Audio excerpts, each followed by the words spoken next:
কার ছিল, আমরা চেষ্টা করেছি সব কাজগুলো কম বেশি করার জন্য। হয়তো আমরা 100 রাজনৈতিক প্রতিপক্ষ নিয়ে কথা বললে জনগণের কোনো লাভ হবে না বলে মন্তব্য করেছেন বিএনপির চেয়ারম্যান তারেক রহমান।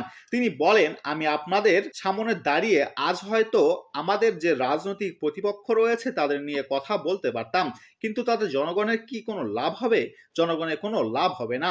জনগণের লাভ তখনই হবে যখন আমরা পরিকল্পিতভাবে খাল খনন, স্বাস্থ্যসেবা, তরুণদের জন্য কর্মসংস্থানের সুযোগ তৈরি করতে পারবো।